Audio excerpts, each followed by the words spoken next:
कि 4 बजे से जो बारिश स्टार्ट हुआ है, सुबह के 4 बजे से, और अभी तक मतलब गिर ही रहा है, कंटिन्यूसली गिरे ही जा रहा है, गिरे ही जा रहा है। ऐसा है कि पानी मतलब बंद होने का नाम नहीं ले रहा।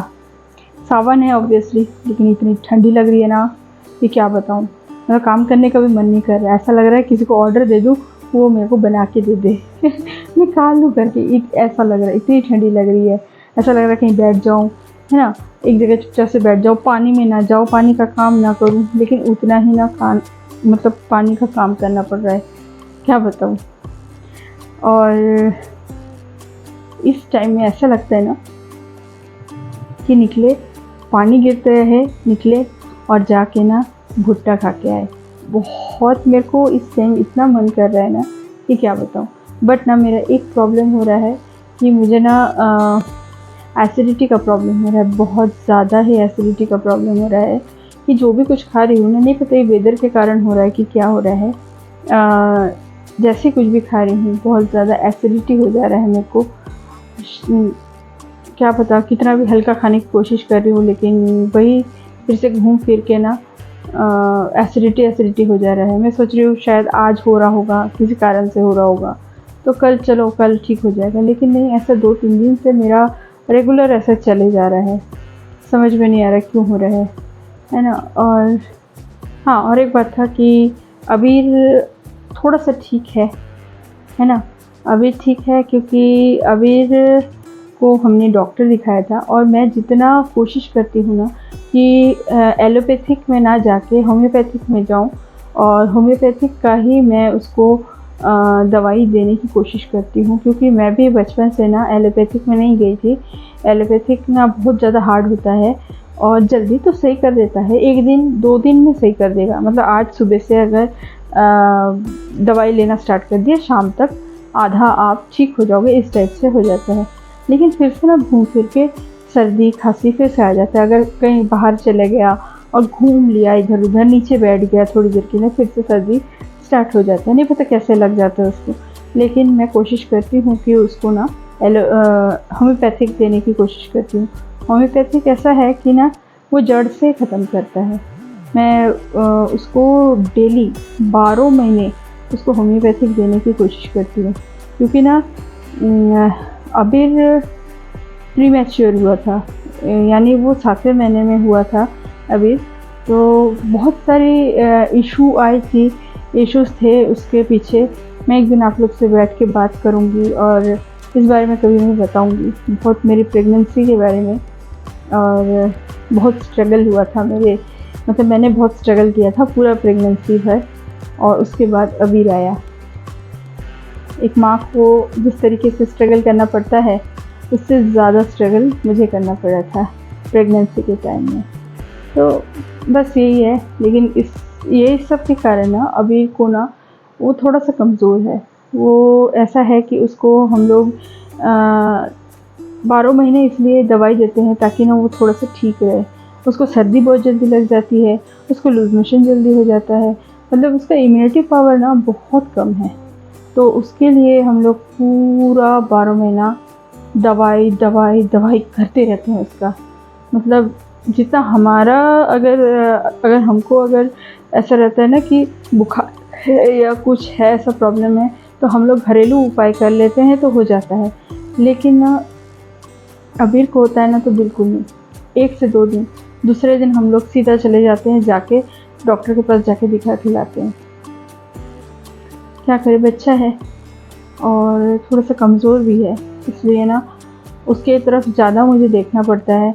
ज़्यादा ठंडी में उसको रखना मैं नहीं चाहती हूँ, ज़्यादा बाहर नहीं लेके जाती हूँ ताकि उसको ठंडा ना लग जाए। ठंडी के दिनों में, बरसात के दिनों में पानी वाला हवा ना लग जाए, गर्मी में ज़्यादा गर्मी ना लग जाए। तो ये सब मेरे को बहुत ज़्यादा कंट्रोल करना पड़ता है, क्योंकि ना घर में और कोई है नहीं, मैं और मेरे हस्बैंड है ना। जो तीसरा कोई अगर रह गया तो देख लिया इस टाइप से घर में, बट ऐसा तो कोई है नहीं, तो हम दोनों को ही देखना पड़ता है। तो पूरा टाइम मुझे अबीर को ही देना पड़ता है। कभी उसके पापा दे देते हैं उसके ऊपर टाइम, कभी मैं दे देती हूँ। इस तरीके से ना हम लोग थोड़ा सा उसको कंट्रोल करने की कोशिश करते हैं कि वो ठीक रहे, है ना। तो बस यही सब है। आप लोगों से बात भी करनी थी थोड़ी बहुत, और उसको लूज़ मोशन हो रहा था तो लूज़ मोशन की भी दवाई लाए थे, वो 2 दिन में वो ठीक हो गया है। बट डॉक्टर ने कहा है कि जो सर्दी है वो धीरे धीरे जाएगी, या तो उसके मोशन से जाएगा या वोमिटिंग करते हैं ना बच्चे, उससे चला जाएगा। तो अब देखिए, पहले दिन तो वोमिटिंग किया था, बट अब उसके बाद से तो नहीं किया, लेकिन अभी जितना भी है उसका दिख रहा है कि मोशन से ही निकल जा रहा है। तो ये ज़्यादा अच्छा है कि उसको जो उल्टी होती है ना, उससे बहुत ज़्यादा तकलीफ़ होती है उसको, तो मतलब पूरे नाक वाक से निकलने लग जाता है, तो बहुत ज़्यादा वो एम्बैरेस हो जाता है, एकदम अजीब सा होने लग जाता है। तो इसलिए उससे अच्छा है कि वो ना उसका मोशन में निकल जाए। यही है मेरा मतलब, बहुत सारी चीज़ें ऐसी है कि हम मदर लोग को ना बहुत सारा कंट्रोल करके रखना पड़ता है बच्चों को।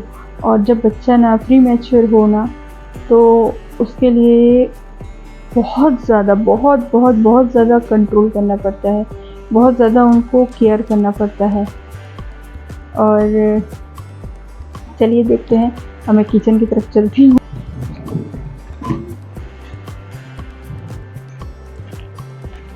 तो चलिए, सबसे पहले मैं नाश्ता बना लेती हूँ और खाना बाद में बनाऊँगी।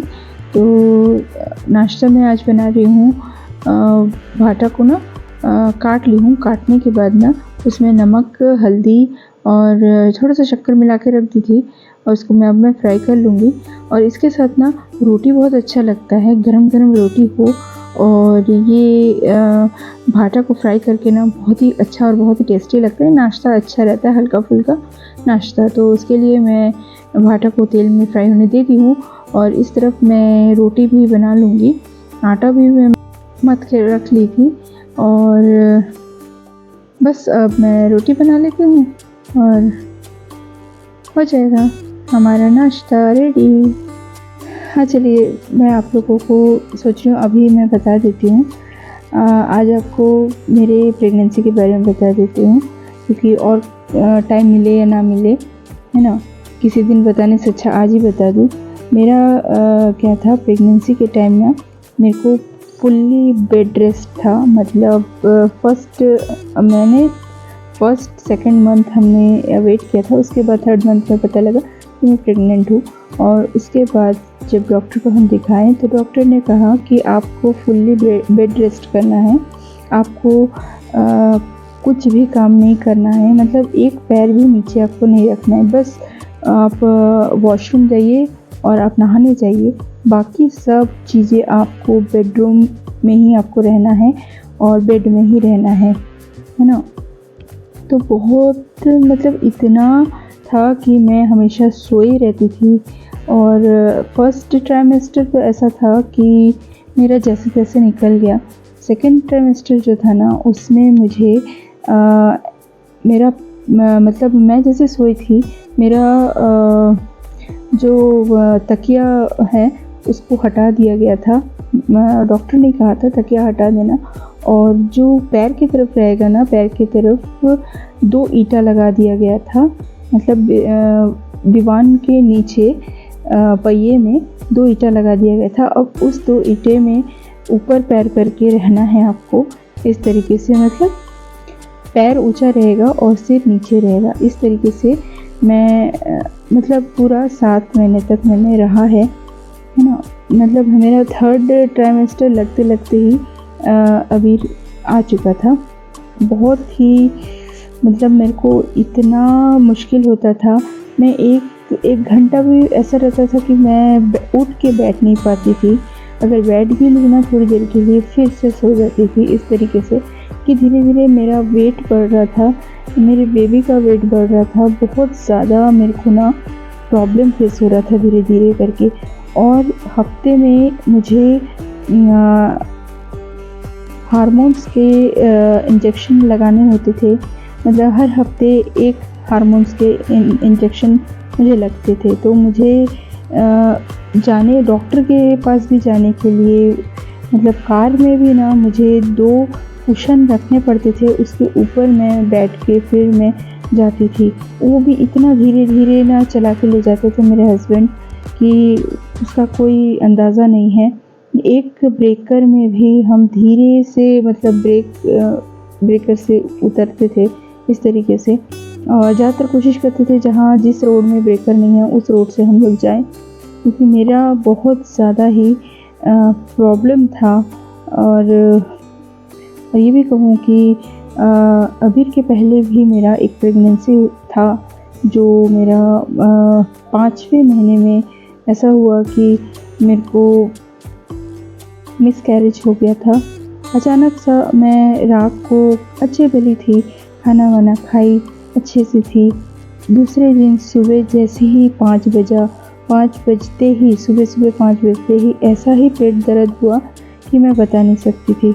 इतना पेट दर्द धीरे धीरे वो जैसे होता है ना कि जब नॉर्मल डिलीवरी जो होता है ना, जिस तरीके का दर्द उस तरीके का दर्द शुरू हो गया था मेरे को। फिर ब्लड भी आना शुरू हो गया था। अब उसमें तो पता ही चल गया था कि अब बेबी नहीं है ना।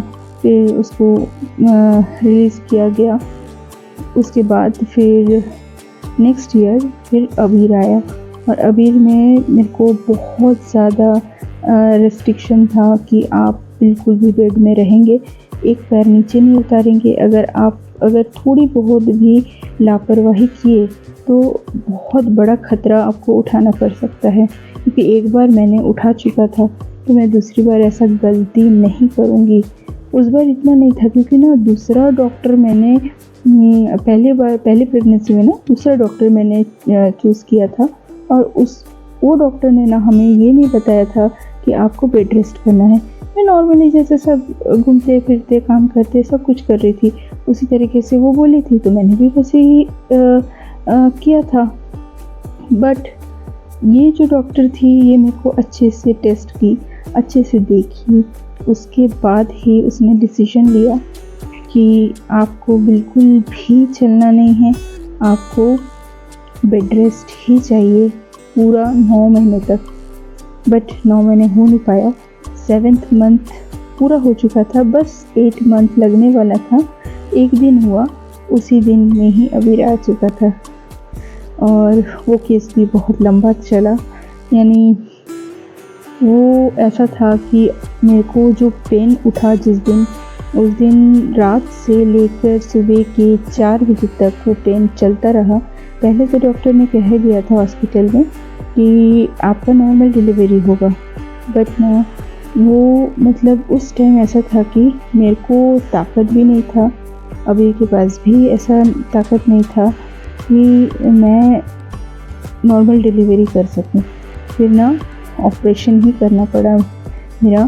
फिर 4 बजे तुरंत ले गए ऑपरेशन थिएटर, और मेरा ऑपरेशन हुआ और अबीर को ऑपरेशन के थ्रू निकाला गया। तो ये सब बहुत लंबा प्रोसेस था मेरे साथ। और उसके बाद का जो फेस है, मेरे खुद का मतलब मेरे शरीर का जो फेस है, जो मैं फेस करती हूँ, कभी कमर दर्द हो गया, कभी मतलब पैर दर्द देता है कि जैसे कि मैं खड़ी नहीं हो पाती ज़्यादा देर तक, कमर बहुत ज़्यादा मतलब इतना अकड़ जाता है ना कि मुझे बीच बीच में काम करते करते ना थोड़ी देर रेस्ट करना पड़ता है, थोड़ी देर बैठना पड़ता है, या मैं थोड़ी देर के लिए पानी पी ली, या तो थोड़ी देर के लिए मैं नाश्ता के लिए मैं थोड़ी देर के लिए बैठ गई। इस तरीके से बैठ के मैं काम करती हूँ। अब इस टाइम ऐसा है ना कि मैं एक्सरसाइज भी करती हूँ ना, तो वो भी नहीं हो पाता है। तो यही था मेरा प्रेगनेंसी जर्नी। तो चलिए यहीं पास से मैं ब्लॉग को एंड करती हूँ। लाइक शेयर सब्सक्राइब कर दीजिएगा। Bye bye. हो जाएगा। इधर चावल हो गया है, इधर ऑस्कर लोगों का खाना, इन लोगों का भी चावल है, मैं हल्दी डाल के उनको देती हूँ। और इधर है ये साग।